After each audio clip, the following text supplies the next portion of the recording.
असफलता एक चुनौती है, उसे स्वीकार करो। देखो कहां कमी रह गई और सुधार करो। कुछ किए बिना ही जय जयकार नहीं होती और कोशिश करने वालों की कभी हार नहीं होती। मैं सीए शशांक सराफ स्वागत करता हूं आपका मित्तल कॉमर्स क्लासेस के प्लेटफॉर्म पे।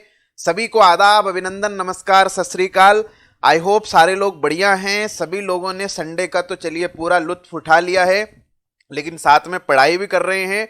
सभी तक मेरा ऑडियो वीडियो प्रॉपर पहुंच रहा है। आई होप सो कि ऑडियो और वीडियो प्रॉपर पहुंच रहा है आपके पास। चलिए, thank you for motivation sir. बिल्कुल बेटा, आपको मोटिवेट रहना है, ठीक है।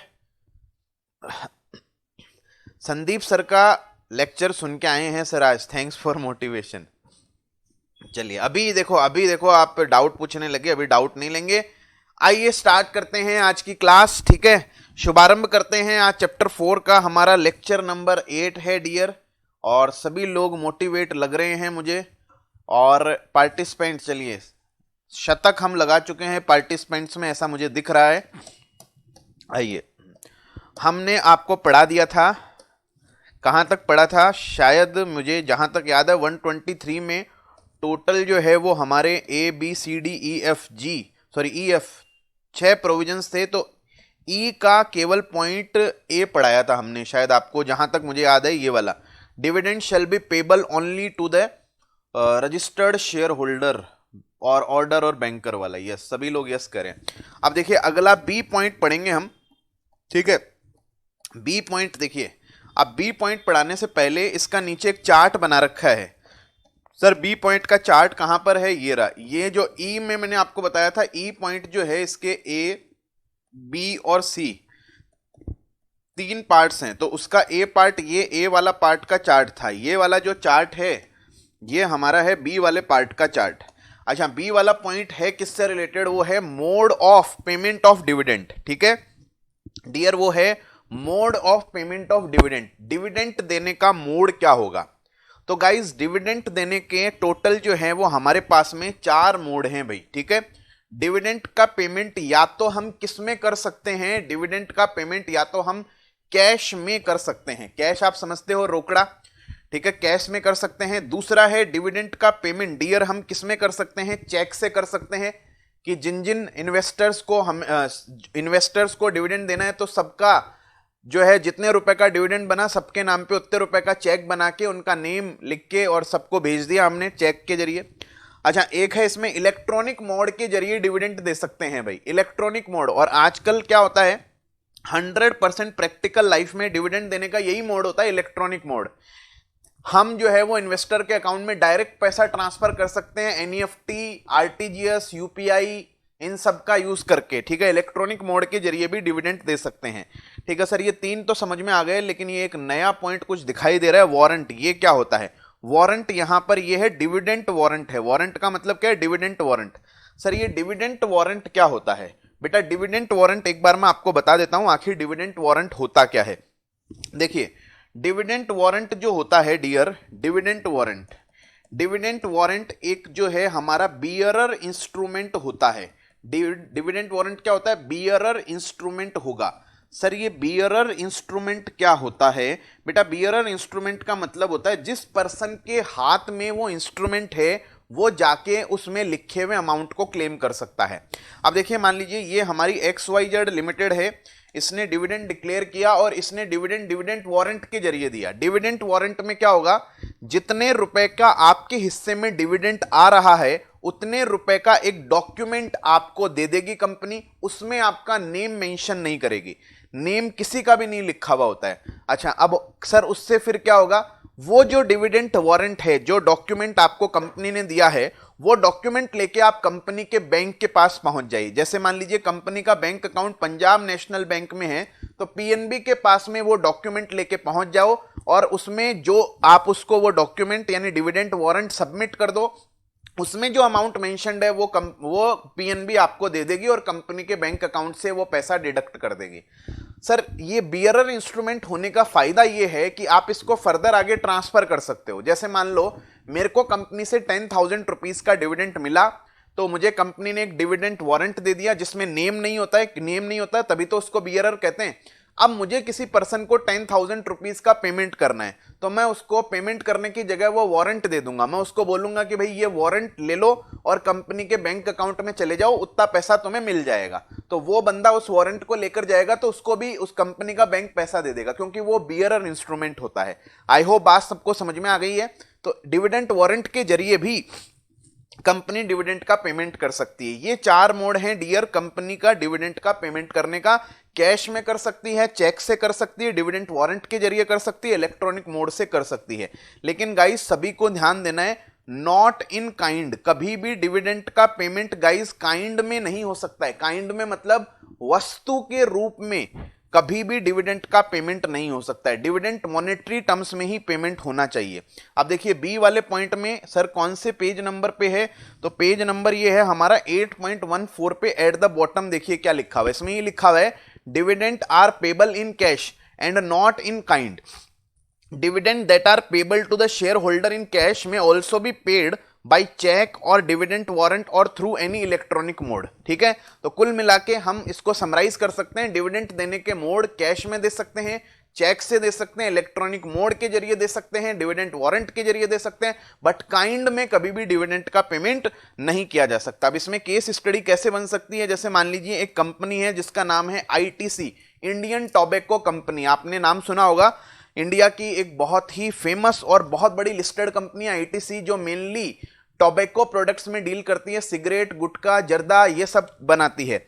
हालांकि ये आपने जो क्लासमेट के रजिस्टर्स आप यूज करते हो वो भी इसी कंपनी के आते हैं, और 5 स्टार होटल्स हैं, हॉलीडे इन, वो भी आईटीसी ग्रुप के हैं।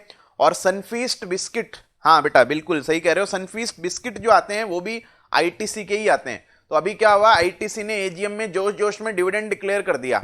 बाद में डिविडेंड देने का जब पेमेंट ट्रांसफर करने की बात आ रही है तो बोल रहे हैं यार कुछ बिस्किट का स्टॉक रखा हुआ है हमारे पास, वो थोड़ा सा खराब हो जाएगा, उसका एक्सपायरी आ रहा है, तो एक काम करते हैं इन्वेस्टर को जो है वो पैसों की जगह वो बिस्किट भिजवा देते हैं। बताओ क्या ऐसा हो सकता है क्या? ना बेटा ना, ऐसा नहीं हो सकता, बिकॉज डिविडेंड का पेमेंट काइंड में नहीं कर सकते हैं।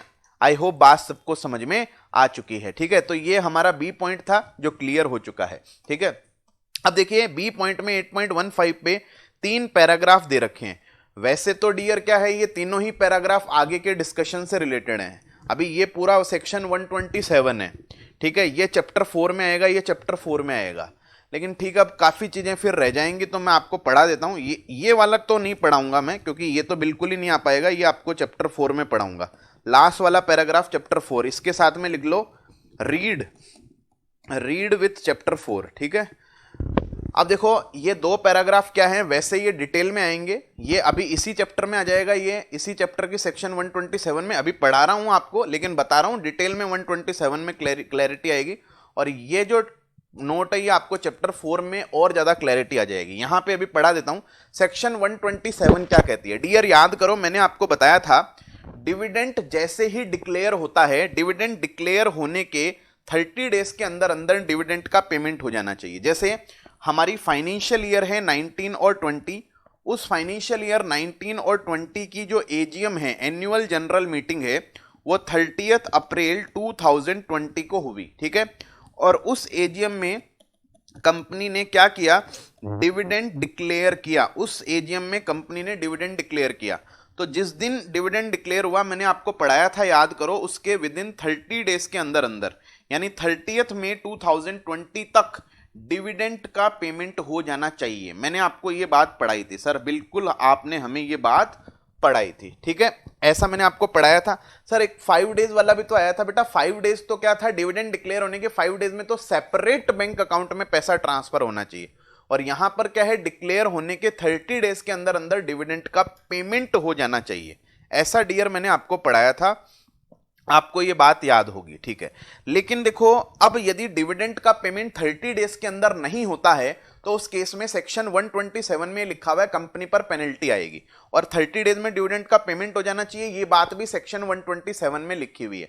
लेकिन डियर यदि कंपनी डिविडेंड वारंट के जरिए डिविडेंड का पेमेंट कर रही है, ठीक है, वारंट के जरिए पेमेंट कर रही है, तो वारंट जिस दिन हमने पोस्ट किया वो यदि विद इन 30 डेज पोस्ट कर दिया तो ऐसा माना जाएगा कि कंपनी ने डिविडेंड का पेमेंट कर दिया, चाहे वो इन्वेस्टर के पास में लेट पहुंचा हो। देखिए वैसे तो हमने ये पढ़ा है कि डिविडेंड का पेमेंट डिक्लेयर होने के 30 डेज में कंपनी को करना होता है। मान लो डिविडेंड वारंट कंपनी ने 25 मई 2020 को सारे इन्वेस्टर को पोस्ट किया, ठीक है, बाई पोस्ट, कोरियर से, जैसे भी स्पीड पोस्ट से पोस्ट कर दिया। कुछ लोग ऐसे हैं जिनके पास में मान लीजिए वो डिविडेंड वारंट पहुंचा 2 जून 2020 को, तो 30 दिन तो 30 मई को ही एक्सपायर हो गए, मिलने के बाद में ही तो बैंक में जाके क्लेम करेंगे। तो अब बोल रहे हैं कि नहीं भाई कंपनी ने 30 दिन में हमें पेमेंट ही नहीं किया, कंपनी गिल्टी है, कंपनी पर 127 में जो पेनल्टी है वो लगनी चाहिए, उसमें ऐसा भी लिखा हुआ है इंटरेस्ट भी मिलना चाहिए। तो ऐसा नहीं होगा, क्योंकि इस पैराग्राफ में यही लिखा हुआ है कि भाई सेक्शन, वैसे तो इसमें लिखा हुआ है कि सेक्शन 127 में ऐसा है कि भाई डिविडेंड का पेमेंट डिक्लेयर होने के 30 डेज में इन्वेस्टर को मिलना चाहिए, लेकिन यदि डिविडेंड वारंट के जरिए कंपनी डिविडेंड का पेमेंट कर रही है तो डिविडेंड डिक्लेरेशन के 30 डेज के अंदर बस आपने यदि वारंट केवल पोस्ट कर दिया, कोरियर में डाल दिया आपने, चाहे उनको रिसीव बाद में हुआ उससे मतलब नहीं है, ऐसा माना जाएगा पेमेंट हो गया, कंपनी पर किसी भी तरह का कोई ऑब्लिगेशन, इंटरेस्ट, पेनल्टी नहीं आएगी। यही इस नोट में लिखा हुआ। आई होप बात समझ में आ गई होगी, और वैसे है ये सेक्शन 127 से रिलेटेड। तो सारे लोग जल्दी से एक बार पहले नोट को पढ़ेंगे, पढ़ने के बाद में बताओ भाई बात समझ में आई या नहीं आई। एक बार ओके कर देना मुझे, ताकि मुझे पता चल जाए कि आपको बात समझ में आ चुकी है। प्रतीक बोल रहे हैं इसका सेक्शन 51 मैंने आपको बताया था बेटा, ये चैप्टर 4 का है, 51 इस चैप्टर में नहीं है, तो वहां पे समझ में आ जाएगा। लास्ट लाइन यही तो है, एक बार आपने पोस्ट कर दिया, बस पोस्ट होना चाहिए। ये इमैटेरियल है कि कब पहुंच रहा है, आफ्टर 30 डेज पहुंच रहा है डिक्लेरेशन के, तो उससे कंपनी का कोई लेना देना नहीं है, ठीक है। अब देखो ये नोट बहुत, वैसे मैं आपको बता दूं ये वाला नोट बहुत ही टेक्निकल नोट है भाई, ठीक है। एक बार आप लोग इस नोट को पढ़ेंगे, वैसे मेरे हिसाब से आपको, देखो इसमें क्या लिखा हुआ है, ध्यान से पढ़ेंगे, मैं आपको एक बार समझाने की कोशिश करता हूं पूरी, ठीक है। इस जो सेकंड नोट में लिखा हुआ है, सेकंड नोट में लिखा हुआ है dividend shall be paid in cash. वैसे तो ये चैप्टर 4 का कॉन्सेप्ट है, लेकिन एक बार देखते हैं इसको। The exception to this is the capitalization of profits or reserve of a company for the purpose of issuing fully paid up bonus shares। बेटा आपने बोनस शेयर्स पढ़े हैं, क्या होते हैं बोनस शेयर्स? आई होप सारे लोगों ने पढ़ रखा होगा कि भाई बोनस शेयर क्या होते हैं, कि कंपनी अपने एग्जिस्टिंग मेंबर्स को, एग्जिस्टिंग शेयर होल्डर्स को फ्री में कुछ शेयर्स दे देती है। फ्री में शेयर्स दे देती है, इसका मतलब कि जिनके पास में कुछ शेयर्स हैं उनको कुछ शेयर फ्री में दे देते हैं, उसको बोनस शेयर कहते हैं। बोनस शेयर कभी भी पार्टली पेड अप नहीं हो सकते हैं, हमेशा फुल्ली पेड अप होते हैं। पार्टली पेड अप हो गए तो फिर तो एक तरह से डिस्काउंट पे इशू करना हो गया ना शेयर्स, और आपने पढ़ा होगा स्वेट इक्विटी शेयर्स के अलावा कोई शेयर्स डिस्काउंट पर इशू नहीं हो सकते।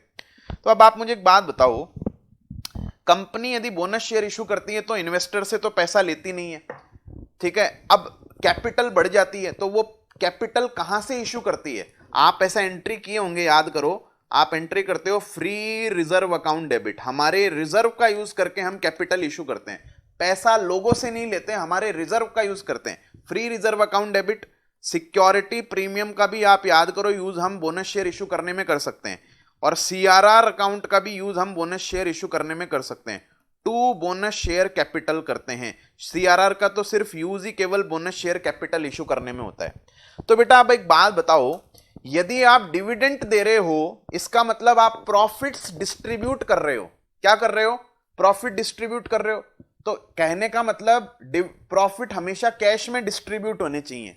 हम इनडायरेक्टली ये बोल सकते हैं कि लॉ में ये लिखा हुआ है डिविडेंड हमेशा कैश में पेमेंट होना चाहिए, इसका मतलब इनडायरेक्टली हम ऐसा बोल सकते हैं कि प्रॉफिट्स जो है वो डिस्ट्रीब्यूट कैश में होने चाहिए, ठीक है। लेकिन अब आप एक बात बताओ, यदि आप fully paid up bonus share issue कर रहे हो या बोनस शेयर इशू कर रहे हो, तो बताओ आप रिजर्व यानी प्रॉफिट डिस्ट्रीब्यूट कर रहे हो, और प्रॉफिट से कैश नहीं दे रहे हो, आप कैपिटल दे रहे हो। और याद करो आपने सेल्स ऑफ गुड्स एक्ट में पढ़ा है कि जो शेयर्स होते हैं वो काइंड माना जाता है। वो क्या माना जाता है? काइंड माना जाता है। यानी यदि आप प्रॉफिट का बोनस शेयर इशू कर रहे हो तो बोनस शेयर में पैसा तो ले नहीं रहे, प्रॉफिट को यूज करते हुए, उनको कैपिटलाइज करते हुए उनको डिस्ट्रीब्यूट कर रहे हो, लेकिन इस बार कैश डिस्ट्रीब्यूट नहीं हो रहा प्रॉफिट से, काइंड कैपिटल डिस्ट्रीब्यूट हो रही है। और वो हो सकती है या नहीं हो सकती? हो सकती है। तो ये वाला इसका एक्सेप्शन हो गया कि dividend shall be paid in cash का ये एक्सेप्शन हो गया कि यदि हम प्रॉफिट्स का यूज करके यदि कैपिटल इशू कर रहे हैं तो फिर वो एक्सेप्शन हो गया, क्योंकि प्रॉफिट का यूज करके कैपिटल भी तो इश्यू हो सकती है, और कैपिटल मॉनेटरी होती नहीं है, वो हमेशा काइंड होती है। आई होप गाइज आपको बात समझ में आ गई होगी, थोड़ी टेक्निकल है, लेकिन बताओ भाई बात आपको समझ में आई या नहीं आई। ठीक है, दीक्षांत कह रहे हैं सीआरआर, अरे कैपिटल रिडम्पशन रिजर्व नहीं पढ़ा तुमने, सीआरआर कैपिटल रिडम्पशन रिजर्व। ठीक है, चलिए सभी लोग ओके कह रहे हैं, आ गई कह रहे हैं, इसका मतलब बात सबको समझ में आ गई है। ठीक है, चलिए नंदनी कह रहे हैं नो, बाकी सभी लोग यस कह रहे हैं।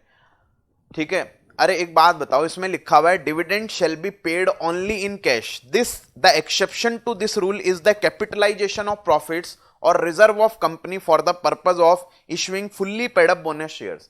बेटा डिविडेंड हमेशा कैश में पेमेंट होना चाहिए, डिविडेंड कैश। अब डिविडेंड देने का मतलब क्या होता है, प्रॉफिट्स डिस्ट्रीब्यूट करने को ही तो डिविडेंड देना बोलते हैं। तो हम इसको इनडायरेक्टली हम बोल सकते हैं प्रॉफिट हमेशा कैश में डिस्ट्रीब्यूट होने चाहिए। लेकिन यदि आप कैपिटल, कल को बोनस शेयर इशू करते हो, बोनस शेयर इशू कर सकते हैं नहीं कर सकते हम प्रॉफिट से, तो उसमें भी तो हमारे प्रॉफिट्स खत्म होते हैं। एक तरह से प्रॉफिट्स हम डिस्ट्रीब्यूट करते हैं, लेकिन वो प्रॉफिट से कैश डिस्ट्रीब्यूट नहीं होता। जब बोनस शेयर इशू होते हैं लोगों को कैपिटल डिस्ट्रीब्यूट होती है, और कैपिटल काइंड होती है या नहीं होती, यस होती है। तो इसलिए वो एक्सेप्शन हो गया कि जब हम बोनस शेयर इशू करते हैं तो उस टाइम भी प्रॉफिट डिस्ट्रीब्यूट होते हैं, लेकिन वो कैश में नहीं होती है, वो काइंड में होता है। लेकिन ऐसा हो सकता है, इसलिए वो एक्सेप्शन में आ गया। आई होप बात अब क्लैरिटी से समझ में आ गई होगी आपको। हाँ जी बताओ अब एक बार सारे लोग, अब बात समझ में आई या नहीं आई। ठीक है, चलिए सभी लोग अब ओके करें, क्लियर। वैसे देखो मैं बता दूं, ये चैप्टर 4 का कॉन्सेप्ट आपको ये पता पड़ गया होगा कि ये वैसे यहां का कॉन्सेप्ट है नहीं बेसिकली। ठीक है, चैप्टर 4 में आएगा। और इसमें नीचे और लिखा हुआ है कुछ, क्या लिखा हुआ है नीचे देखो कि और paying up any amount for the time being unpaid on any share held by the members of the company, or paying up any amount for the time being unpaid on any share held by the members of the company। Sir ये क्या point है बेटा, एक बात बताओ, एक company है जिसका कोई शेयर है, उस शेयर का फेस वैल्यू है 10 रुपीज, फेस वैल्यू कंपनी के शेयर की 10 रुपीज है, पेड अप वैल्यू कंपनी की ₹8 है। ठीक है, अब कंपनी के पास खूब सारे रिजर्व पड़े हुए हैं, तो कंपनी ये डिसाइड करती है कि जो ₹2 इन्वेस्टर से मंगाना है वो नहीं मंगाएंगे, हम अपने रिजर्व का यूज करके वो कैपिटल इशू कर देंगे, हम लोगों से कैश लेके पैसा नहीं इशू करेंगे उनको। तो हमने क्या किया, हमने एंट्री कर दी, फ्री रिजर्व अकाउंट डेबिट कर दिया आपका, फ्री रिजर्व अकाउंट डेबिट ₹2 से, और बाकी का जो बचा हुआ पैसा है वो बिना शेयर होल्डर से पैसा मंगाए उनका शेयर हमने पेड अप कर दिया पूरा 10 रुपीज। ऐसा कर सकते हैं ना अपन, बिल्कुल कर सकते हैं। तो इस बार भी देखो आप, जो हमारे प्रॉफिट्स थे, जो रिजर्व थे, वो हम डिस्ट्रीब्यूट कर रहे हैं मेंबर्स को, लेकिन बताओ क्या कैश में डिस्ट्रीब्यूट कर रहे हैं, उसके बदले कुछ काइंड यानी कैपिटल डिस्ट्रीब्यूट कर रहे हैं, कैपिटल। तो एक तरह से वो एक्सेप्शन हो गया। आई होप आपको बात समझ में आई होगी। जनरल पॉइंट्स तो यही है कि जो प्रॉफिट्स डिस्ट्रीब्यूट करेंगे यानी डिविडेंड डिस्ट्रीब्यूट करेंगे तो वो हमेशा कैश में होगा, लेकिन भैया आप कई बार उस प्रॉफिट्स का, उस रिजर्व का यूज करके बोनस शेयर इशू करते हो, या फिर जो अमाउंट लोगों ने नहीं दे रखा हमें उसको आप पेड करते हो कि एंट्री करके रिजर्व अकाउंट डेबिट करके टू कैपिटल कर देते हो, और उनसे पैसा नहीं मंगाते हो, तो फिर उनको डिस्ट्रीब्यूट कर रहे हो ना आप प्रॉफिट, लेकिन कैपिटल के फॉर्म में कर रहे हो। ऐसा 2 केस में ऐसा हो सकता है, ये 2 इसके एक्सेप्शन है। आई होप फाइनली गाइज आपको बात समझ में आ चुकी है। अब मैं उम्मीद करता हूं सभी को समझ में आ गया है। ठीक है, चलिए सभी ओके यस कह रहे हैं। अब देखिए सी वाला पॉइंट, सी वाले पॉइंट के साथ में आप लिख लो, ये है रीड विद सेक्शन 127। ये सेक्शन 127 के साथ पढ़ना है भाई, ये यहां पे नहीं हो सकता क्योंकि इसमें 30 डेज वाला वही प्रोविजन है, डिक्लेरेशन वो 127 में है। ठीक है, तो इसी के साथ अब देखो वैसे अपना ई पॉइंट अब क्लियर हो चुका है। अब लास्ट एफ पॉइंट पे चलते हैं, इसको पढ़ने के बाद में पूरा रिवाइज करेंगे एक बार सेक्शन 127। ठीक है, तो देखिए सेक्शन 127 का लास्ट टॉपिक है हमारा prohibition on declaration of dividend. ठीक है, प्रोहिबिशन का मतलब क्या होता है, वैसे इंग्लिश मीडियम स्टूडेंट्स जो थ्रू आउट है उनको पता होगा, फाउंडेशन में भी जिन्होंने इंग्लिश से किया उनको पता होगा, बट कुछ बच्चे यदि कन्वर्ट किया हिंदी से इंग्लिश में, तो प्रोहिबिशन का मतलब होता है मना करना किसी चीज के लिए, डिविडेंड डिक्लेयर नहीं हो सकता। तो गाइस ध्यान रखना, in following cases declaration and payment of dividend is prohibited, कि ये 2 केसेस ऐसे हैं जहां पर कंपनी डिविडेंड डिक्लेयर नहीं कर सकती, प्रोहिबिशन है, मनाही है कि आप डिविडेंड डिक्लेयर नहीं कर सकते। तो 2 केस हैं प्रोहिबिशन से रिलेटेड। सबसे पहले देखो सेकंड वाला केस पढ़ाऊंगा। सर ये तो हेडिंग पढ़ते ही हमें बिल्कुल याद आ गया, prohibition in case of section 8 companies. याद करो आपने सीए फाउंडेशन में सेक्शन 8 कंपनी पढ़ी थी। सर हाँ, हमें बिल्कुल याद है। ऐसी कंपनी जिसका ऑब्जेक्टिव प्रॉफिट अर्न करना नहीं होता, जिसका ऑब्जेक्टिव सोशल वेलफेयर करना होता है। याद करो, आया था ना, commerce, arts, science, religion, charity, protection of environment, sports, इन सबको प्रमोट करना जिसका ऑब्जेक्टिव हो उसको सेक्शन 8 वाली कंपनी कहते हैं। हाँ सर बिल्कुल, हमें ये वाली बात तो अच्छे से आ गया। अब बेटा आप सभी लोग बताओ, सेक्शन 8 वाली जो कंपनी होती है क्या वो प्रॉफिट अर्न कर सकती है या नहीं कर सकती? निहारिका कह रहे हैं यस सर, एग्जाम में भी आया था। हाँ, एग्जाम में भी इसका टॉपिक आया था इस बार। सेक्शन 8 वाली कंपनी को प्रॉफिट हो सकता है या नहीं हो सकता, मुझे ये बताओ आप। सभी लोग कह रहे हैं, बहुत ही अच्छा जवाब दे रहे हैं, सभी कह रहे हैं यस। बेटा आप एनपीओ की अकाउंटिंग करते हो सीए फाउंडेशन अकाउंट्स में, तो वहां पर आपने देखा होगा कि आप इन एनपीओ में पीएनडल नहीं बनता है कभी, इनकम और एक्सपेंडिचर अकाउंट बनता है। तो वहां पे सरप्लस आ सकता है या नहीं आ सकता? प्रॉफिट तो हो सकता है कि भाई हमको जो डोनेशन मिला लोगों से, या हमको कुछ मिसलेनियस जो हमें रिसिप्ट्स आई वो हमारे एक्सपेंडिचर से ज्यादा है, तो हमें सरप्लस आ सकता है ना। वहां पर भी सरप्लस आ सकता है, लेकिन वहां पर जो सरप्लस आता है उसका यूज कभी भी ऐसा नहीं कि उसके जो मेंबर्स हैं उसको डिस्ट्रीब्यूट करने में करते हैं, नहीं। उस सरप्लस का यूज कंपनी अपने ऑब्जेक्टिव्स को प्रमोट करने में ही करेगी, उससे कभी मेंबर्स को डिविडेंड डिस्ट्रीब्यूट नहीं होगा। ये बात आपने पढ़ी होगी। जैसे आपको पता है बेटा, वीरेंद्र सहवाग जो अपने इंडिया के फॉर्मर जो है वो क्रिकेट प्लेयर रह चुके हैं, उन्होंने हरियाणा में क्रिकेट एकेडमी खोल रखी है, सेक्शन 8 वाली कंपनी में रजिस्टर्ड करवा रखा है उसको। तो वो क्या करते हैं, जो टैलेंटेड बच्चे हैं जो फीस नहीं पे कर सकते उनको वहां पे क्रिकेट सिखाते हैं। तो उसके लिए सरकार डोनेशन देती है और कुछ लोग उन लोगों से डोनेशन लेके आते हैं, कुछ पैसा खुद लगाते हैं। तो डोनेशन से रिसिप्ट्स हमारी जो एक्सपेंडिचर है उससे ज्यादा हो गया, तो जो सरप्लस आएगा उसका यूज क्या, डिविडेंड मेंबर्स को डिस्ट्रीब्यूट कर दें पैसा। फिर तो आप पैसा कमाने के लिए कंपनी बना रहे हो, आपको ऑब्जेक्टिव सोशल वेलफेयर करना है ही नहीं। तो इसलिए सेक्शन 8 वाली जो कंपनी है वो डिविडेंड डिस्ट्रीब्यूट नहीं कर सकती। जो पैसा आएगा उससे अपने ही ऑब्जेक्टिव को प्रमोट करने में यूज करेंगे। जैसे अब जो सरप्लस हो गया उससे और अच्छे इक्विपमेंट्स लेके आएंगे और अच्छे कोचेज हायर करेंगे, इसी तरह से काम में होगा। ठीक है, आई होप ये बात सबको समझ में आ गई होगी। एक तो प्रोहिबिशन ये है हमारा कि डियर कि सेक्शन 8 वाली जो कंपनी है, ठीक है, जिनको आपने पढ़ा होगा लाइसेंस लेना पड़ता है सेंट्रल गवर्नमेंट से, और जिनका ऑब्जेक्टिव चैरिटेबल ऑब्जेक्टिव है तो वो कंपनी कभी भी डिविडेंड नहीं दे सकती अपने मेंबर्स को। वो जो भी अपना प्रॉफिट्स होगी वो अपने ही ऑब्जेक्टिव्स को प्रमोट करने में अप्लाई करेगी। ठीक है, चलिए अब देखिए एक प्रोहिबिशन और है, वो क्या है, prohibition in case of any defaulting company. यहां पर सेक्शन 73 और सेक्शन 74 का रेफरेंस आ रहा है। ये दोनों ही सेक्शंस और ये कॉन्सेप्ट वैसे चैप्टर 5 का है, क्योंकि सेक्शन 73 और 74 चैप्टर 5 में है हमारी, लेकिन फिर भी मैं आपको एक बार बता देता हूं क्या लिखा हुआ है इसमें। बेटा इसमें लिखा हुआ है a company which fails to comply with the provision of section 73, यानी prohibition on acceptance of deposits from public. बेटा ये डिपॉजिट क्या होती है, ध्यान से सुनना। यदि कोई कंपनी आम जनता से, पब्लिक से कोई पैसा बोरो करती है तो उसे हम डिपॉजिट कहते हैं। बैंकों से कुछ पैसा बोरो करके लेके आए हैं तो वो लोन कहते हैं हम। पब्लिक से कुछ पैसा यदि लेके आते हैं तो उसको डियर हम क्या कहते हैं, डिपॉजिट कहते हैं। और आपको पता है सेक्शन 73 जो है कंपनीज एक्ट 2013 की, उसमें बहुत सारे रिस्ट्रिक्शंस लगाए हुए हैं कि भाई आप कल को पब्लिक से पैसा लेके हड़प के भाग जाओगे, इसलिए आप उनसे पैसा तभी ले पाओगे जब आपको ये कंडीशंस आप फुलफिल करोगे। तो सेक्शन 73 का प्रोविजंस आपने फॉलो नहीं किया, और उसको फॉलो किए बिना जहां पे, यानी फॉलो नहीं किया तो प्रोहिबिशन है पब्लिक से डिपॉजिट लेने की, फिर भी आपने उस 73 को फॉलो नहीं किया और पब्लिक से डिपॉजिट ले ली आपने, या फिर आपने सेक्शन 74 के प्रोविजंस फॉलो नहीं किए। सेक्शन 74 में रीपेमेंट ऑफ डिपॉजिट्स के प्रोविजन है कि भाई आपको डिपॉजिट का रीपेमेंट टाइम पे करना पड़ेगा। टाइम पे यदि आपने नहीं किया, ध्यान से सुन लेना, टाइम पे आपने डिपॉजिट का पेमेंट नहीं किया तो इसमें लिखा हुआ है shall not so long as such failure continues declare any dividend on its equity shares. तो उस केस में जब तक ऐसी फेलियर कंटिन्यू रहती है तब तक कंपनी डिविडेंड डिक्लेयर नहीं कर सकती। ऐसा क्यों? अरे भाई आपने पब्लिक से लोन लिया है, डिपॉजिट ली है, और आपने सेक्शन 74 प्रोविजंस फॉलो नहीं किया, यानी रीपेमेंट ऑफ डिपॉजिट टाइम पे नहीं किया, तो लोगों से पैसा उधार ले रखा, उसका पेमेंट आप टाइम पे कर नहीं रहे हो, और आप अपने पैसे का यूज, जो भी आपका प्रॉफिट बनता है उससे मेंबर्स को डिविडेंड दे रहे हो। क्या ऐसा होना चाहिए? हमने तो यही पढ़ा है, कंपनी के जो रिसोर्सेज होते हैं उन पे सबसे पहला राइट, सबसे पहला अधिकार आउटसाइडर का, क्रेडिटर का, जिन्होंने लोगों को पैसा उधार दिया है उसका होता है, न कि मेंबर्स का। मेंबर्स तो एंटरप्रेन्योर होता है, उसका नंबर जो होता है वो सबसे लास्ट में आता है।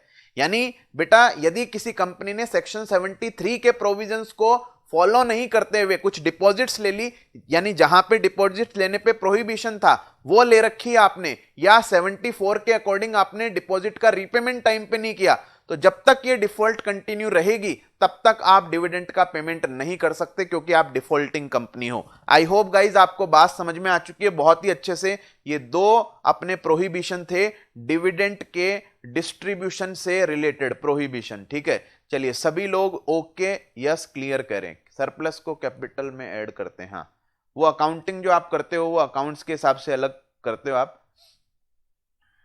डिपॉजिट्स लेना, अरे डिपॉजिट्स लेना कुछ केसेस में प्रोहिबिट, जहां पर प्रोहिबिटेड है वहां पर ले लिया आपने, जहां पर अलाउड है वहां पर ले हो तो कोई दिक्कत नहीं, अपन पढ़ेंगे चैप्टर 5 में सारी, ठीक है। तो इसी के साथ डियर सेक्शन 123 अपना क्लियर हो चुका है। एक बार क्विक और फास्ट रिवीजन करते हैं सेक्शन 123 का, ताकि आपकी पुरानी यादें ताजा हो जाएं बेटा, ठीक है। सर बिल्कुल, हम जो है वो आपके साथ में रिवीजन करने के लिए तैयार है। देखो सेक्शन 123 कहां से स्टार्ट हुआ था डियर, पेज नंबर 8.7 पे। मैं आपको बता दूं इस 123 में आपके टोटल ABCDEF 6 कॉन्सेप्ट हैं। सबसे पहला ए कॉन्सेप्ट है हमारा, क्या है, sources for declaration of dividend. Dear याद करो, डिविडेंड डिक्लेयर करने के कितने सोर्स थे, 4 सोर्स थे। सबसे पहले करंट ईयर के प्रॉफिट से हम डिविडेंड दे सकते हैं, लेकिन डेप्रीशिएशन प्रोवाइड करने के बाद में, और डेप्रीशिएशन किसके अकॉर्डिंग प्रोवाइड करेंगे, शेड्यूल 2 के अकॉर्डिंग। अच्छा, सेकंड प्रीवियस ईयर के प्रॉफिट से डिविडेंड दे सकते हैं, बट वो भी डेप्रीशिएशन प्रोवाइड करने के बाद में शेड्यूल 2 के अकॉर्डिंग। और सी क्या था, पार्टली करंट ईयर के प्रॉफिट से, पार्टली प्रीवियस ईयर के प्रॉफिट से, यानी बोथ ए एंड बी। और लास्ट में क्या था, जो हमें गारंटी दी थी सेंट्रल गवर्नमेंट और स्टेट गवर्नमेंट ने, उससे जो हमें पैसा मिला है उससे भी डिविडेंड दे सकते हैं, ठीक है। उसके बाद में 123 में नीचे 8.8 पे टोटल 3 नोट आए थे। नोट नंबर 1 क्या था, यदि हम करंट ईयर के प्रॉफिट में से डिविडेंड दे रहे हैं तो पुराने प्रीवियस ईयर के कोई भी लॉसेज हमारी बैलेंस शीट में कैरी फॉरवर्ड हो रहे हैं, या पुराने ईयर में हमने कुछ डेप्रीशिएशन चार्ज नहीं किए थे, तो पहले प्रॉफिट के अगेंस्ट में वो लॉसेज सेट ऑफ करो पुराने, और डेप्रीशिएशन चार्ज करो, उसके बाद में कुछ प्रॉफिट बचता है उसी से डिविडेंड दे सकते हो। और सेकंड नोट बहुत ही इंपॉर्टेंट था कि जो रिजर्व होने चाहिए वो केवल फ्री रिजर्व होने चाहिए। ऐसे रिजर्व जो आपने अनरियलाइज्ड है, नोशनल है, असेट को रीवैल्यू किया, याद करो वो आपको मुकेश अंबानी वाला, धीरूभाई अंबानी वाला एग्जांपल दिया था, या असेट और लाइबिलिटी को आपने फेयर वैल्यू पे मेजर किया, उसकी वजह से कोई रिजर्व क्रिएट हुआ है, उसका यूज डिविडेंड डिक्लेरेशन में नहीं हो सकता। और नोट नंबर 3 बेटा, कैपिटल प्रॉफिट का यूज भी कभी भी डिविडेंड डिक्लेरेशन में नहीं हो सकता। केवल रेवेन्यू प्रॉफिट्स जो नॉर्मल कोर्स ऑफ बिजनेस में एक्टिविटीज करके हमने अर्न किए हैं उसी से डिविडेंड दे सकते हैं, ठीक है। उसके बाद में एक टॉपिक था इसमें, need for providing for depreciation out of profits before declaring dividend. ये टॉपिक क्या था, need for providing for depreciation out of profits before declaring dividend. इसमें यह था कि डेप्रीशिएशन प्रोवाइड करने की आखिर जरूरत क्यों है डिविडेंड डिक्लेयर करने से पहले। डेप्रीशिएशन तो इसमें लिखा हुआ था भाई, एसेट डेप्रीशिएट हो जाती है क्योंकि उसमें वियर एंड टियर हो जाता है, इफ्लक्स ऑफ टाइम मतलब टाइम के साथ साथ, या नई टेक्नोलॉजी आती है तो पुराने वाली टेक्नोलॉजी वाली असेट्स की वैल्यू कम हो जाती है। यदि डेप्रीशिएशन हम चार्ज नहीं करेंगे तो असेट्स हमारी बैलेंस शीट में ओवर स्टेटेड होगी और प्रॉफिट्स भी P&L में ओवर स्टेटेड होंगे, ठीक है। तो उसमें से यदि फिर आप डिविडेंड दे रहे हो तो वास्तव में प्रॉफिट है नहीं, फिर भी आप डिविडेंड दिए जा रहे हो तो वो कैपिटल में से प्रॉफिट देना हो गया, और कैपिटल में से कोई कंपनी कभी प्रॉफिट दे नहीं सकती। सर बिल्कुल हमें समझ में आ गया था। अब देखो बी वाला टॉपिक था इसमें, transfer to reserve. Transfer to reserve का टॉपिक क्या था, कोई भी कंपनी करंट ईयर के प्रॉफिट में से डिविडेंड डिक्लेयर करना चाहती है तो क्या पहले उस प्रॉफिट का कुछ पार्ट रिजर्व में ट्रांसफर करना मैंडेटरी है, नहीं। ये कंपनी की डिस्क्रिशन है कि करंट ईयर के प्रॉफिट में से कितना परसेंटेज रिजर्व में ट्रांसफर कर सकते हैं और कितना अपन डिविडेंड के फॉर्म में डिस्ट्रीब्यूट कर सकते हैं। कंपनी चाहे तो कुछ सर्टेन परसेंटेज करंट ईयर के प्रॉफिट का रिजर्व में डाल सकती है, या पूरा का पूरा डिविडेंड भी दे सकती है, ठीक है। अच्छा, उसके बाद में सी वाला पॉइंट बहुत ही इंपॉर्टेंट था, declaration of dividend when there is inadequacy और अब्सेंस ऑफ प्रॉफिट्स। इसमें हम लोगों ने क्या पढ़ा था, यदि कंपनी को करंट ईयर में लॉस है, या करंट ईयर में जितना डिविडेंड देना चाहते हैं उतना प्रॉफिट नहीं है, एडिक्वेसी नहीं है, तो पुराने फ्री रिजर्व का यूज करके, प्रॉफिट्स का यूज करके हम डिविडेंड देना चाहते हैं तो क्या दे सकते हैं?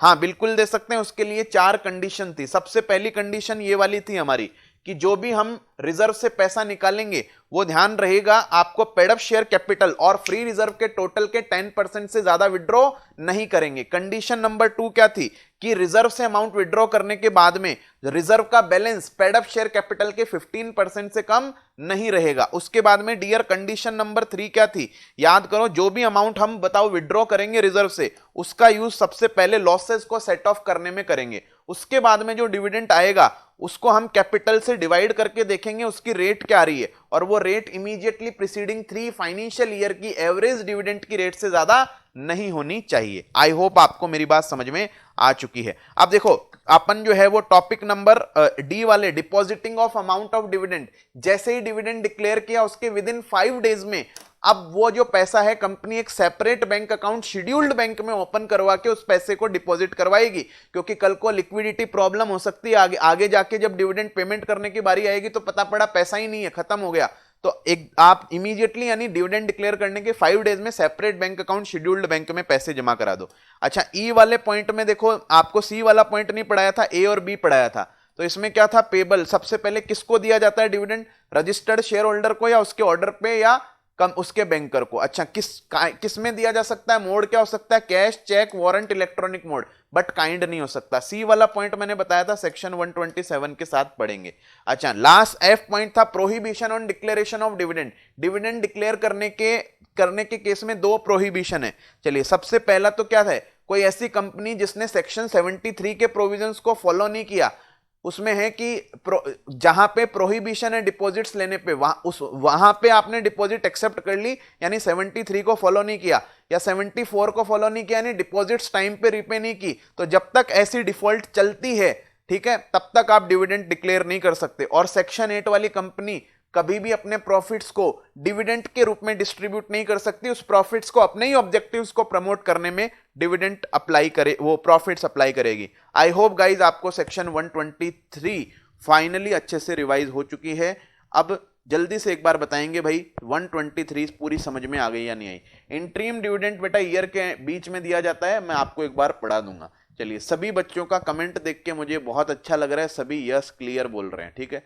क्वेरीज बहुत जल्दी जल्दी ऊपर, एक बच्चे ने कुछ पूछा था वो जल्दी से ऊपर चला गया। चलिए, सभी लोग ओके यस कह रहे हैं, थम्स अप वाला इमोजी भेज रहे हैं कुछ लोग, ठीक है। चलिए आइए अब हम पढ़ते हैं। अब बेटा अगले पड़ाव पर चलेंगे, क्वेरीज बाद में ले लूंगा मैं आपकी, ठीक है। और देखो क्वेरी के लिए मैंने आपको बोल रखा है भाई कि क्वेरी के लिए आपको परेशान होने की कोई जरूरत नहीं है। ज्यादा क्वेरी क्लास में पूछोगे तो देखो आपने फाउंडेशन में भी एक्सपीरियंस किया है, अल्टीमेटली आपका कोर्स ही डिले होगा, क्योंकि मेरे को वो चैट बॉक्स में फिर क्वेरी दिखती है तो कहीं ना कहीं मैं सोचता हूँ यार कुछ प्रॉब्लम हो रही है बच्चों को, चलो कुछ क्वेरीज तो मैं ले ही लेता हूँ। तो क्वेरीज मैं कोशिश करूंगा कि हाँ भाई इंटरेक्शन अपना बना रहे, जो भी क्वेरी मुझे अच्छी लगती है वो मैं आंसर दे दूंगा। उसके बाद में भी किसी भी स्टूडेंट का कोई डाउट है, वास्तव में जेन्युइन डाउट है, तो आप मुझे व्हाट्सअप कर दें और मैं आपको डेफिनेटली, आप मेरा रिप्लाई आ ही जाता है 100%, ठीक है। बट जेन्युइन होना चाहिए वो, वरना देखो बहुत सारे बच्चे हैं, मैं भी परेशान हो जाऊंगा सारे दिन रिप्लाई करते करते, ठीक है। तो क्वेरी के बारे में आप बिल्कुल टेंशन मत लें। चलिए, अपने को कोर्स अभी साथ साथ में करना है, पूरे टाइम अपने को पढ़ना पड़ेगा थोड़ा सा, वरना फिर देखे क्वेरी में फिर पुरानी क्वेरीज ही चलती रहेंगी, आगे पढ़ नहीं पाएंगे, ठीक है। चलिए सर, आप बोल रहे हैं, मेरे हिसाब से बच्चे बोल रहे होंगे सर आप बिल्कुल सही कह रहे हैं, हम आपकी बात समझते हैं, हम अच्छे बच्चे हैं। चलिए आइए अब सेक्शन 124 पर चर्चा करेंगे, जिसका नाम है unpaid dividend account, UDA, section number 124। और बेटा सेक्शन 124 में टोटल 8 प्रोविजंस आप देखो, 1 2 3 4 5 6 7 8, ठीक है। कहां तक है सर? ये पेज नंबर 8.17 पे ये खत्म हो जा रही है, उसके बाद में इसका एक चार्ट भी बना रखा है ICAI ने, ठीक है। 124 हम पढ़ते हैं, अनपेड डिविडेंड अकाउंट की हमारी सेक्शन है। सर ये अनपेड डिविडेंड अकाउंट क्या होता है? बेटा बस कुछ मिनटों की ही बात है, आपको पता चलने वाला है अनपेड डिविडेंड अकाउंट क्या होता है, ठीक है। अनपेड डिविडेंड अकाउंट पर पूरी सेक्शन 124 है। अनपेड डिविडेंड अकाउंट को हम शॉर्ट में यूडीए कहते हैं, ठीक है।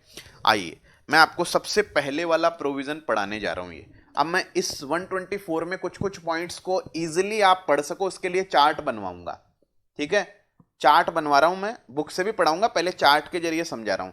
तो फर्स्ट पॉइंट का सभी लोग जो देखो, मैंने आपको कहा लॉ की एक नोटबुक डाल लो, जहां पर आपको टॉपिक में पढ़ने में दिक्कत होगी उसके मैं आपको कुछ नोट्स कुछ चार्ट्स वैसे नोट करवाता जाऊंगा। अभी पूरे चैप्टर के नोट्स नहीं बनाने हैं आपको, ठीक है, नोट्स बनाने बैठ गए कहां कहां किस किस के नोट्स बनाओगे, इतना बड़ा इंटर का सिलेबस है, ठीक है। वो चलिए, तो जिस स्टाइल में मैं पढ़ा रहा हूं उसी स्टाइल में आपको पढ़ना है, ठीक है सर, आपका आदेश सर आंखों पर। चलिए, तो पहला पॉइंट हम पढ़ते हैं। देखो पहला पॉइंट क्या है, मैं आपको समझा रहा हूं, आप साथ साथ नोट भी कर लेना, समझते जाना पहले, उसके बाद में नोट कर लेना। देखो पहले समझना उसके बाद में नोट करना। एक बेटा फाइनेंशियल ईयर 19 और 20 हमारा 31 मार्च 2020 को एंड हो गया, उसकी एजीएम हमने 30 अप्रैल 2020 को फाइनेंशियल ईयर 19 और 20 की एजीएम हमने हेल्ड की, ठीक है। अभी उस एजीएम के अंदर हमने क्या किया, आपको पता है एजीएम में मैंने आपको बताया था डिविडेंड हमारा डिक्लेयर होता है। हाँ सर आपने बताया था बेटा, डिविडेंड डिक्लेयर होने के, याद करो, डिविडेंड डिक्लेयर होने के विदिन विदिन 30 डेज डिविडेंड का पेमेंट हो जाना चाहिए। ये भी याद है आपको? सर हमें बिल्कुल याद है, अभी अभी आपने पढ़ाया था। यानी कि 30 अप्रैल 2020 को एजीएम हुई है, तो 30 डेज हम 1 मई से काउंट करेंगे, यानी 30 मई 2020 तक डिविडेंड का पेमेंट हो जाना चाहिए। लेकिन बेटा हुआ क्या, 30 मई 2020 तक डिविडेंड नोट पेड, डिविडेंड का पेमेंट नहीं हुआ और नॉट क्लेम्ड। सर ये क्लेम्ड क्या होता है? क्लेम्ड का मतलब हमने मान लीजिए इन्वेस्टर को चेक भेज दिया, उसने बैंक में लगाया ही नहीं चेक, क्लेम ही नहीं किया, मतलब वॉट एवर रीजन से 30 डेज के अंदर पैसा नहीं पेमेंट हुआ, या तो कंपनी ने पेमेंट नहीं किया, इन्वेस्टर ने थोड़ी लापरवाही दिखा दी, अभी तक क्लेम नहीं किया उसने, यानी कंपनी के पास वॉट एवर रीजन से पैसा पड़ा रह गया। तो जैसे ही 30 डेज एक्सपायर हुए, गाइस ध्यान से सुन लेना, जैसे ही 30 डेज एक्सपायर हुए उसके नेक्स्ट, ध्यान से सुन लेना, नेक्स्ट 7 डेज के अंदर 30 डेज एक्सपायर होने के नेक्स्ट 7 डेज में, इसका मतलब क्या हुआ, 6 जून 2020 तक, 6 जून 2020 तक, क्योंकि 30 मई खत्म हो गया, 31 मई पहला दिन, फिर 6 जून, 6 और यानी 7 दिन, 7 डेज में, यानी 6 जून 2020 तक वो जो डिविडेंड है हमारा, जो डिविडेंड नोट पेड और नोट क्लेम्ड रह गया था, उस डिविडेंड को हम डियर क्या कर देंगे, ट्रांसफर कर देंगे। ट्रांसफर टू कहां पर करेंगे, अनपेड डिविडेंड अकाउंट में ट्रांसफर करेंगे। सर बात थोड़ी थोड़ी समझ में आ गई, पूरी समझ में नहीं आई कि भाई डेट वेट तो हमें समझ में आ गई, बट इसका लॉजिक क्या है बेटा? लॉजिक देखिए ये है कि यदि मान लीजिए आपने डिविडेंड डिक्लेयर किया तो लॉ कहता है 30 डेज में उसका पेमेंट कर दो, 30 डेज में आपने पेमेंट नहीं किया तो उसके नेक्स्ट 7 डेज में कंपनी अपने पास में एक अलग से बैंक अकाउंट खुलाएगी शेड्यूल्ड बैंक में, और उस बैंक अकाउंट का नाम होगा यूडीए, अनपेड डिविडेंड अकाउंट। तो जैसे ही 30 डेज एक्सपायर हुए उसके नेक्स्ट 7 डेज में वो जो डिविडेंड है वो यूडीए में ट्रांसफर कर दिया जाएगा, ठीक है। देखो बुक में क्या लिखा हुआ है, बुक से पढ़ो एक बार। Where a dividend has been declared by company but has not been paid और claimed within 30 days from the date of declaration, the company shall within 7 days from the expiry of said period of 30 days, मतलब वो 30 days expire होने के अगले 7 days में transfer the total amount of unpaired और unclaimed dividend special account में जिसका नाम है यूडीए, और यूडीए कंपनी ओपन कराएगी एक शेड्यूल्ड बैंक में। सर अब हमें समझ में आ गया, लेकिन इसका लॉजिक क्या है सर, ये क्यों करते हैं ऐसा? चलिए मैं आपको लॉजिक बता देता हूं। मान लो एक कंपनी ने डिविडेंड डिक्लेयर किया, 30 डेज में डिविडेंड का क्लेम नहीं हुआ, क्लेम नहीं हुआ, इसका मतलब क्या हुआ भाई? इसका मतलब ये हुआ पेमेंट नहीं हुआ, क्लेम नहीं हुआ, इसका मतलब ये है कि भाई हो सकता है वो इन्वेस्टर की डेथ हो गई है, तभी तो नहीं आया लेने के लिए, ठीक है। इन्वेस्टर की डेथ हो गई है तो तभी तो वो पैसा लेने के लिए नहीं आया। तो अब पता पड़ा कि उस, यानी अब कोई नहीं आया, कोई लीगल रिप्रेजेंटेटिव भी हो सकता नहीं है, हम कल को कहीं ट्रांसफर करें, उल्टा सुल्टा कोई फर्जी आदमी क्लेम कर ले। समझ में आ गई आपको बात? इसलिए कंपनी कहती है, लॉ कहता है कि आप उस पैसे को अलग से उठा के यूडीए में रख दो। अच्छा बेटा, यूडीए में ट्रांसफर होने के बाद में पैसा इन्वेस्टर जब कंपनी को अप्लाई करेगा तभी मिलता है इन्वेस्टर को। कंपनी अपनी मर्जी से नहीं दे सकती कभी भी पैसा। क्यों? क्योंकि लॉ बोलता है 30 दिन खत्म हो गए, उसके अगले 7 डेज में, खत्म होने के बाद में क्लेम नहीं हुआ, पेमेंट नहीं हुआ, तो नेसेसरी है कि आपको उठा के यूडीए में डालना पड़ेगा। यूडीए में डालने से होगा क्या, इन्वेस्टर जब हमें एप्लीकेशन देगा तभी हम पैसा देंगे, अपनी मर्जी से कंपनी नहीं दे सकती। क्योंकि देखो होगा क्या, कल को ऐसा हो सकता है 30 दिन में नहीं आया, यानी बाद में फर्जीवाड़े में क्या होगा कि कल को कंपनी अपने डायरेक्टर, अपने घर वाले को, रिलेटिव्स को फर्जीवाड़े में दिखा देगा, खुद पैसे रख लिए और पैसे जो है वो इन्वेस्टर को दिए ही नहीं। हो सकता है इन्वेस्टर जिंदा ही नहीं हो भी। इसलिए लॉ बोलता नहीं तुम उसको उठा के अलग से रख दो, और अब वो आएगा अप्लाई करेगा तभी उसको पैसा मिलेगा। आई होप फर्स्ट पॉइंट आपको समझ में आ चुका है। यानी फर्स्ट पॉइंट ये है कि डिविडेंड जैसे ही डिक्लेयर हुआ उसके 30 डेज में यदि वो पेमेंट नहीं हुआ या क्लेम नहीं हुआ तो 30 डेज एक्सपायर होने के बाद, यानी 30th में एक्सपायर होने के अगले 7 डेज में उस पैसे को यूडीए में ट्रांसफर कर दिया जाएगा। यूडीए एक अकाउंट होता है जो कंपनी ओपन करवाती है और कंपनी ही उसको मेंटेन करती है, बट यूडीए में ट्रांसफर होने से ये होता है जब इन्वेस्टर आता है मांगने, अप्लाई करता है, तभी उसको पैसा मिलता है, अदरवाइज नहीं मिलता है। ओके सर, अब हमें समझ में आ गया है। अब देखिए सेकंड पॉइंट पर जरा चर्चा करते हैं अपन। सेकंड पॉइंट क्या है, ठीक है। सेकंड, अब देखो इसको नोट कर लेना भाई सारे लोग, मेरे हिसाब से सबने नोट कर लिया होगा, ठीक है। अभी सेकंड पॉइंट बताने जा रहा हूं मैं। ये जो फर्स्ट पॉइंट आपको समझ में आ गया, बुक से भी पढ़ा दिया। सेकंड पॉइंट देखो क्या है, preparing of statement of the unpaid dividend. ये क्या लिख रहा है, हाँ जी देखिए, अब मान लीजिए ये जो हमारा डिविडेंड था, डिविडेंड ट्रांसफर हो गया, ट्रांसफर टू यूडीए, यूडीए में आ गया भाई पैसा, क्योंकि वो या तो पेमेंट नहीं हुआ या क्लेम नहीं किया। कब आया, मान लीजिए लास्ट दिन ही ट्रांसफर किया कंपनी ने, 6 जून 2020 को आ गया। तो जिस दिन यूडीए में पैसा आया, ट्रांसफर हुआ, उसके डियर विदिन 90 डेज में, ध्यान से सुनना, उसके विदिन 90 डेज में, जिस दिन यूडीए में आया है उसके 90 डेज में, यानी 6 जून 2020 के 90 डेज के अंदर अंदर कंपनी क्या करेगी, company shall prepare a statement, company dear एक स्टेटमेंट प्रिपेयर करेगी कंटेनिंग, अच्छा उस स्टेटमेंट में क्या क्या रहेगा, कंटेनिंग, उस स्टेटमेंट में 3 बातें कंपनी लिखेगी। सर क्या क्या लिखेगी, एक तो जिन जिन लोगों का अनपेड डिविडेंड गया है यूडीए में उनका नेम, अच्छा सर, दूसरा लास्ट नोन एड्रेस, उनका लास्ट अपडेटेड एड्रेस कंपनी के पास क्या था वो, और एक अनपेड अमाउंट, उनका हर बंदे का कितना अमाउंट अभी अनपेड है जो यूडीए में चला गया वो, ठीक है। और ये जो स्टेटमेंट प्रिपेयर कर लेगी 90 डेज में, और ये जो स्टेटमेंट है डियर, ये स्टेटमेंट कंपनी क्या करेगी, 90 डेज के अंदर प्रिपेयर करके इसको 90 डेज के अंदर ही अपलोड करेगी। क्या करेगी, अपलोड करेगी ऑन वेबसाइट ऑफ कंपनी। कहां पर, कंपनी की वेबसाइट पर इसको अपलोड किया जाएगा।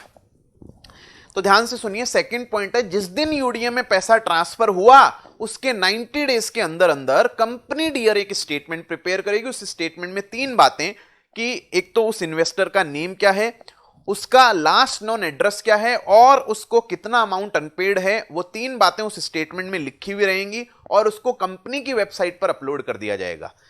सर ऐसा करने से होगा क्या, ऐसा करने से ये होगा, अरे जिसका पैसा यूडीए में चला गया, ठीक है, उसका ये स्टेटमेंट प्रिपेयर करके अपलोड कर देंगे वेबसाइट पे, तो कल को वो इन्वेस्टर मान लीजिए क्या कर रहा है, कंपनी की वेबसाइट चला रहा है, या उसका रिलेटिव फ्रेंड कोई भी वेबसाइट देख रहा है, तो उसका नाम देखेगा तो उसको बोलेंगे, अरे भाई तुम्हारे पास ज्यादा पैसे हैं क्या, तुम्हारा नाम देखा था हमने कंपनी की वेबसाइट पे, तुम्हें उतना डिविडेंड मिलना बाकी है, जाओ और जाके कंपनी को अप्लाई करो, डिविडेंड ले लो अपना।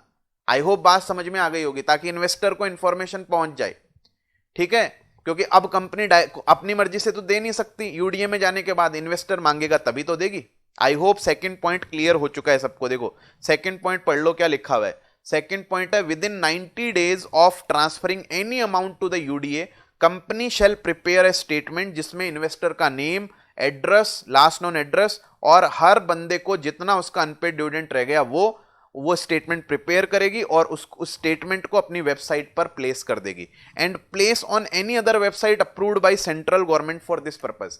देखिए ये क्या है सर लास्ट में, and also on any other website approved by central government for this purpose. बेटा इसका मतलब ये है सेंट्रल गवर्नमेंट कई बार क्या करती है, कंपनी को ऐसा बोलती है या ऐसा अप्रूव करती है कि भाई आप Bombay stock exchange, national stock exchange, यानी जिस भी स्टॉक एक्सचेंज पे आपके शेयर लिस्टेड है वहां उसकी वेबसाइट पर भी आप इसको अपलोड करो। तो आप अपनी वेबसाइट के साथ साथ जो सरकार ने कुछ और वेबसाइट को अप्रूव कर रखा है, जनरली सरकार क्या करती है, बीएससी एनएससी स्टॉक एक्सचेंज की वेबसाइट को अप्रूव करती है, वहां पर भी आप इस स्टेटमेंट को क्या करोगे, अपलोड करोगे। यदि किसी और वेबसाइट को भी कल को फ्यूचर में या प्रेजेंट में कोई नोटिफिकेशन इश्यू हो गया है तो उस नोटिफिकेशन में बोल दिया है कि ये वेबसाइट भी अप्रूव कर रहे हैं, इस पे भी आपको अपलोड करना पड़ेगा, तो उस पे भी करोगे, ठीक है, ताकि इन्वेस्टर को एक तरह से नॉलेज हो जाए। आई होप गाइज आपको दो बातें समझ में आ चुकी है। देखो दोनों प्रोविजन एक बार वापस से सुन लो। सबसे दोनों चार्ट मेरे हिसाब से सभी ने बना भी लिए होंगे, आई होप मेरे साथ साथ सभी ने बना लिए होंगे, ठीक है। देखो सबसे पहले प्रोविजन क्या था, जिस दिन डिविडेंड डिक्लेयर होता है उसके 30 डेज में यदि डिविडेंड का पेमेंट नहीं होता है या वो क्लेम नहीं होता है तो 30 डेज एक्सपायर जैसे ही हुए उसके नेक्स्ट 7 डेज में वो पैसा कंपनी को अनपेड डिविडेंड अकाउंट में ट्रांसफर करना पड़ेगा। और यूडीए में ट्रांसफर करने से ये होता है इन्वेस्टर अब क्लेम करेगा तभी पैसा मिलेगा, कंपनी चला के पैसा नहीं दे सकती।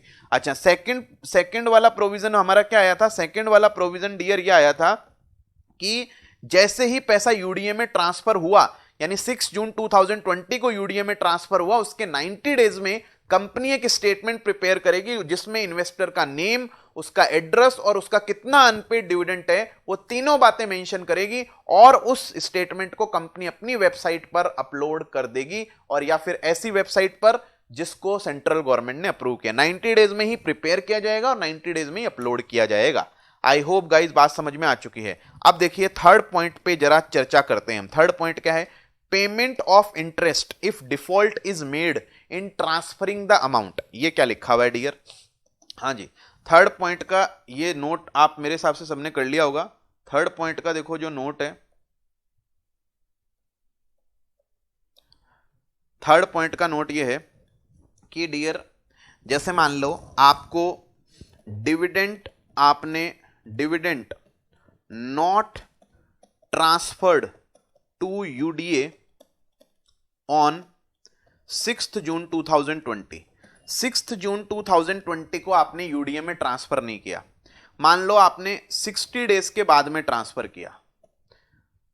आफ्टर 60 डेज आपने बताओ डिविडेंड क्या किया है, यूडीए में ट्रांसफर किया, यानी कि last date according to law तो 6 जून 2020 थी, बट आपने 6 अगस्त 2020 को किया, ठीक है।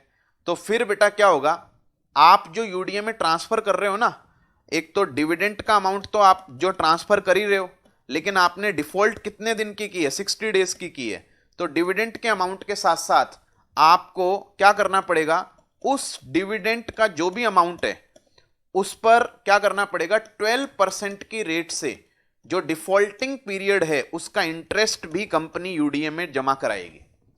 ध्यान से सुन लो, थर्ड पॉइंट ये बोलता है यदि आपने डिविडेंड का अमाउंट यूडीए में लास्ट दिन ट्रांसफर नहीं किया, तो जैसे यहां 60 डेज बाद किया, 60 डेज का ऐसा कोई प्रोविजन नहीं है, ये मैंने यहां एग्जांपल लिया है, यहां पे 60 की जगह 100 ले लूं तो यहां पे 60 की जगह 100 हो जाएगा। 60 की जगह एक दिन भी हो गया तो एक दिन का इंटरेस्ट फिर यूडीए में ट्रांसफर करना पड़ेगा। मतलब जब डिविडेंड बाद में आप ट्रांसफर करोगे तो जितना टाइम आपने डिले किया है उस पर 12% पर एनम के हिसाब से आपको साथ में इंटरेस्ट भी यूडीए में जमा कराना पड़ेगा। और ध्यान से सुनिएगा, वो जो इंटरेस्ट का पैसा होगा बाद में इन्वेस्टर को ही मिलेगा। जब इन्वेस्टर को जब मांगने आएगा ना इन्वेस्टर पेमेंट, तो जो भी उसका ब्याज जो बनता है वो प्रोपोर्शनेटली फिर इन्वेस्टर को ही दे देंगे, ऐसा नहीं कि उसका फायदा कंपनी ले लेगी। आई होप थर्ड पॉइंट आपको समझ में आ चुका है, ठीक है।